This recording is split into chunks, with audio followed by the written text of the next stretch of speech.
Imagine a creature so ancient that its ancestors shared the earth with the dinosaurs. Long before recorded history, it was hiding beneath the flat stones of the cold Appalachian streams. It survived ice ages, floods, droughts, predators, and the rise of humanity. Today, it is disappearing.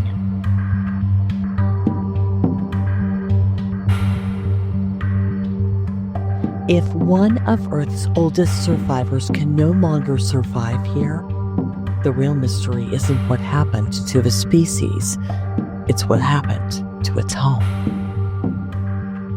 This is Killer Chemistry, a true crime science podcast exploring how military science developed for the bomb ended up contaminating the entire world. With your host, Callie Lyons, an author and investigative journalist who began covering this story more than 20 years ago.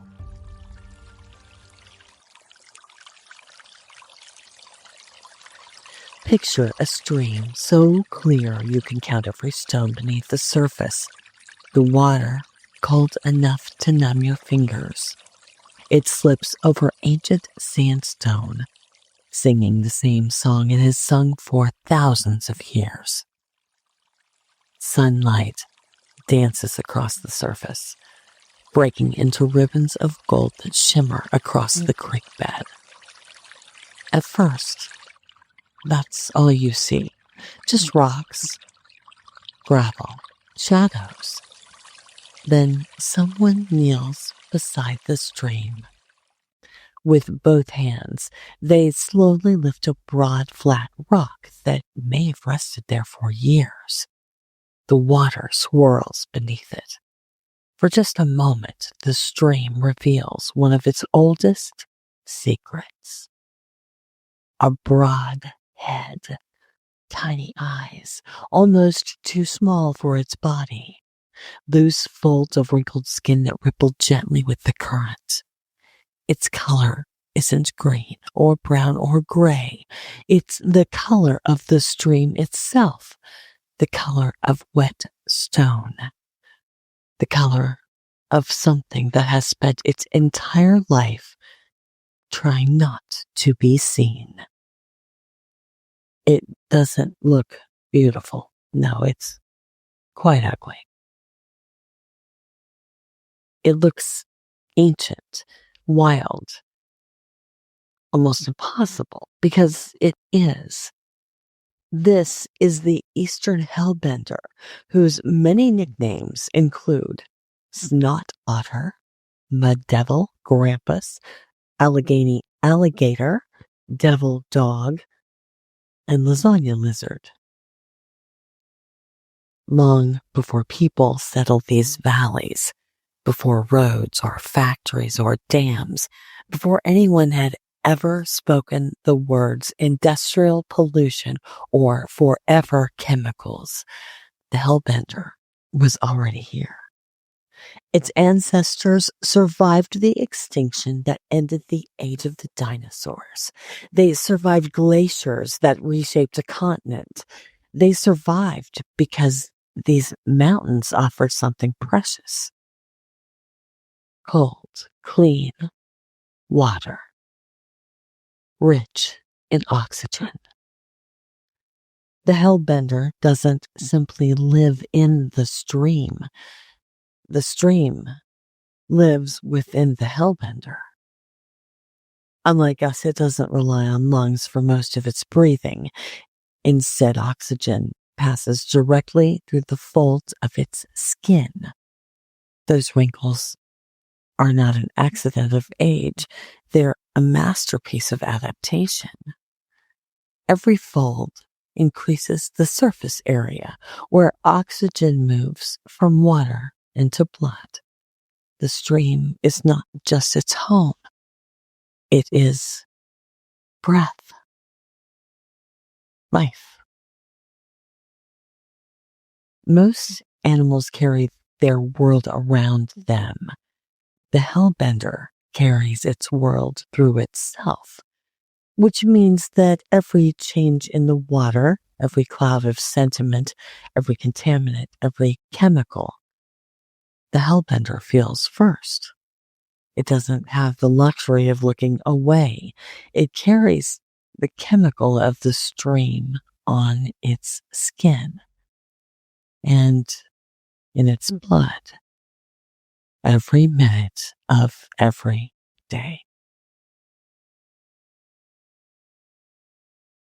Every molecule matters. Sediment fills the spaces beneath the rocks where it shelters. Fertilizer feeds algae that steal oxygen from the stream. Heavy metals wash downstream. Industrial waste enters the current. Synthetic chemicals become part of the water itself. The stream changes. So does everything that depends on it. The hellbender didn't suddenly become endangered. It disappeared so quietly that most people never realized it was leaving. By the time most of us had ever heard its name, this ancient salamander was already in trouble. If the hellbender cannot survive, who else is trying to tell us something? Because the hellbender is not alone. The same streams cradle brilliantly colored darters found nowhere else on Earth. Freshwater mussels quietly filter thousands of gallons of water each year. Bats emerge every summer evening to consume millions of insects. Salamanders survive on isolated Appalachian mountaintops found nowhere else on the planet. These aren't separate stories. They are chapters of the same book. One by one, they are telling us something about the health of Appalachia and perhaps about our own.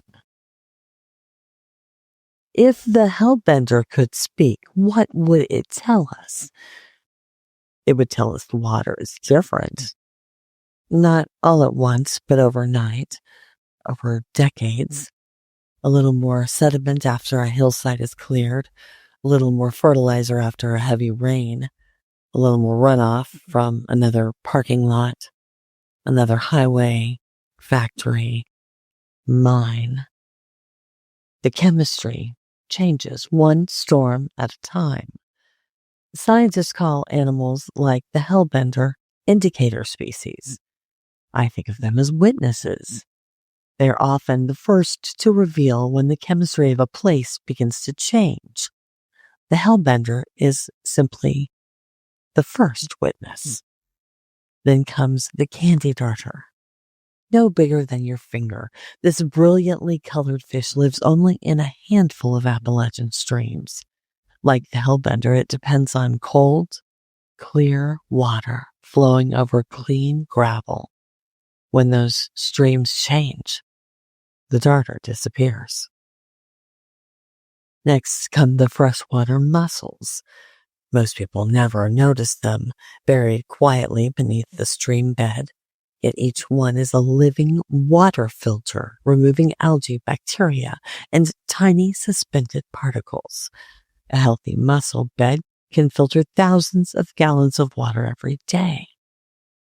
When the mussels disappear, the river loses one of its own purification systems. Then there are the bats. Every summer evening, they emerge from Appalachian caves and forests, consuming thousands of insects before dawn. Their decline alters the balance of entire ecosystems. Some are threatened by disease, others by habitat loss. Together, they remind us that every part of nature depends on another. High above the valleys, in cool spruce fir forests clinging to the mountaintops, another witness waits. Tiny enough to fit on a coin, the spruce fir moss spider lives in a world of moss, mist, and cold mountain air. As temperatures rise and those forests retreat farther up the mountainsides, its world grows smaller. Eventually, there is nowhere higher to go. One by one, these witnesses tell the same story. The chemistry of an ecosystem is changing. Not just the chemistry in a laboratory flask, the chemistry of water, of soil, of air, the chemistry of life itself. Long before people notice a problem, these animals have already been living with it. Amphibians absorb what is in the water through their skin. Mussels filter whatever flows downstream. Fish spend every moment immersed in the changing chemistry of their streams. They're not simply endangered. They are evidence. And that raises an uncomfortable question. If these species, each shaped over millions of years in one of the oldest mountain ranges on Earth, are struggling to survive, what does that say about the water that eventually reaches our own homes? The story of the Hellbender isn't really about a salamander. It's about an ancient warning. For generations, Appalachia has been trying to tell us that something is changing beneath the surface. The question isn't whether the mountains are speaking. It's whether we're finally ready to listen.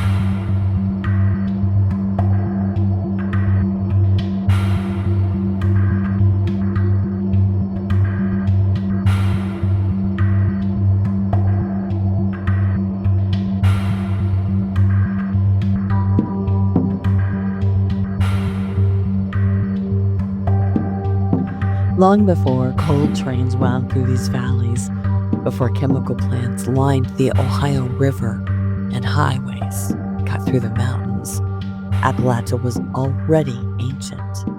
The Appalachian Mountains are among the oldest mountain ranges on Earth.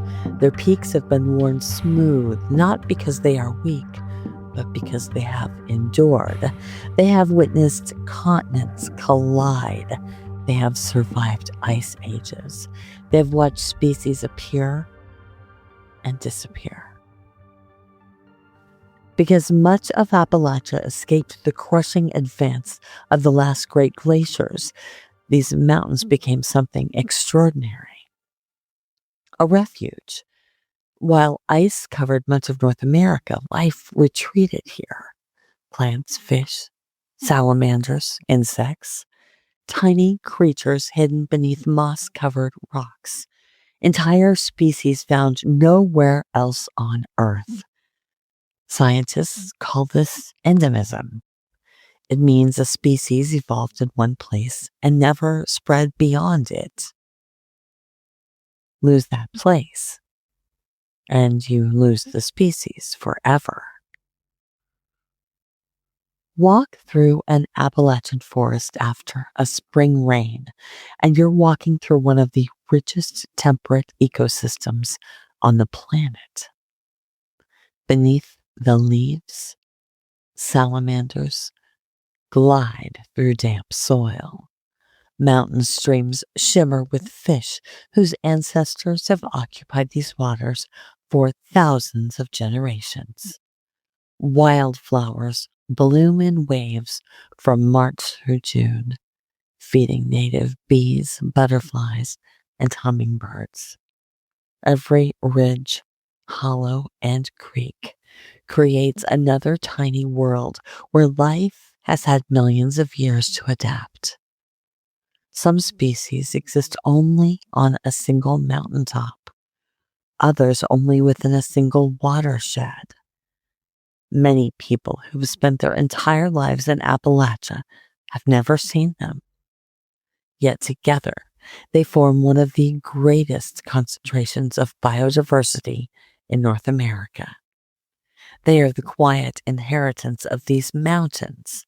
For thousands of years, they flourished, not because the mountains were untouched. People have lived here for a very long time. Indigenous communities hunted these forests, fished these rivers, and understood that healthy water meant healthy life. The balance endured because the chemistry of the streams remained largely intact. That balance began to change only when human activity altered not just the landscape, but the water itself. And that is where our story begins. The first warnings are almost never dramatic. They begin as small things that are easy to explain away. A stream that foams after a rain, a few dead fish, an unusual smell, an animal that simply isn't where it used to be. At first, each sign seems isolated, an inconvenience, an anomaly, or bad luck, but nature keeps careful records. One clue becomes two, two become 10. Eventually, a pattern begins to emerge. That pattern unfolded on a small cattle farm outside Parkersburg, West Virginia. The Tennant family wasn't looking for a chemical mystery. They weren't environmental activists. They were farmers. They knew every fence line, every pasture, every bend in the creek. They knew their land because their lives depended on it. So when the water changed, they noticed. When fish disappeared, they noticed. When their cattle began losing weight, behaving strangely, and dying under mysterious circumstances, they noticed. The clues accumulated slowly until the pattern became impossible to ignore. The warnings the Hellbender gives us today were the same warnings the Tennants were seeing decades ago. The difference was that the Tennants didn't yet know what they were looking at. They could see the symptoms, they just didn't know the cause. The Tennants had a simple question: what's poisoning the cattle? Finding the answer would eventually lead them to a corporate attorney named Rob Ballot. What followed became one of the most consequential environmental investigations in modern history. It uncovered documents, then science, then something no one expected.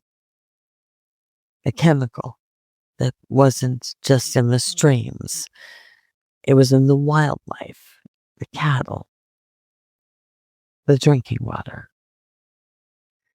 And eventually, it was in nearly every living thing on Earth. The investigation didn't begin in a courtroom. It didn't begin in a laboratory. It began with people who knew their land well enough to recognize that something was no longer right. Sometimes the first witness is an ancient salamander beneath a rock. Sometimes it's a farmer standing beside a dark, bubbling creek. In both cases, the message is the same. Pay attention. If you've been listening to Killer Chemistry, then you already know I can't bear to give you so much bad news without giving you something you can do about it. I call it practical magic. For thousands of years, people have looked to the natural world for signs. A stream running cloudy after a storm, birds that no longer return, a spring that suddenly tastes different, fish floating where they once spawned. The first rule of environmental investigation is surprisingly simple. Pay attention. Most environmental discoveries don't begin in a laboratory. They begin with someone saying, "That's odd." No matter where you're listening, from Appalachia to Australia, from South Africa to Sweden, the first step is always the same. Notice. You don't need a degree in chemistry or expensive equipment. You don't even need to know exactly what you're looking at. You simply need to recognize when something is different. The most powerful scientific instrument you own is your curiosity. When you notice something, become a witness. Write down the date, record the location, take photographs, take video. If it's safe to do so, return a few days later. Has anything changed? Patterns are often more important than isolated events. These observations become evidence. One observation may be dismissed. 100 observations become data. Data becomes science. Science becomes evidence. Evidence changes history. Where do you take that evidence? That depends on where you live. In the United States, you might begin with your state environmental agency, visit your fish and wildlife agency, your local health department, a watershed association, a university extension office, or when appropriate, the Environmental Protection Agency. In Canada, it may be your provincial environmental ministry or fisheries agency. In the UK, your environmental regulator or local council. In Australia, your state environmental authority. In many parts of the world, universities, natural history museums, conservation organizations, and citizen science networks may be the first people willing to listen. The important thing isn't finding the perfect office. It's making sure someone knows. Scientists depend on observations from ordinary people far more than most people realize. Some of the most important environmental investigations in history began with citizens who refused to ignore what they were seeing. The tenants were among them. They didn't begin with evidence, they began with observations. The evidence came later. Every major environmental discovery begins the same way. Someone refuses to convince themselves that what they're seeing is normal. So here's my challenge to you. Become the kind of person who notices. Keep a field notebook. Learn the names of the birds in your neighborhood. Know which frogs sing after a spring rain. Know which butterflies visit your garden. Know what your local creek looks like after a storm and on a clear summer morning. Because when to observe, you'll be the first to recognize when something changes. That's how science begins. And perhaps that's how the next great environmental story will begin. Nature kept the records. The Hellbender noticed. The tenants noticed. Eventually, so did we. You've been listening to Killer Chemistry. Like, subscribe, and follow the Killer Chemistry podcast on social media for all updates, sources, and ongoing coverage. For killer resources and more practical magic, visit our Ko-Fi page. Links and contact information can be found in the new show notes. You can support Killer Chemistry by following the show on the platform of your choice. Doing so costs nothing and will give you a heads up when a new episode is released.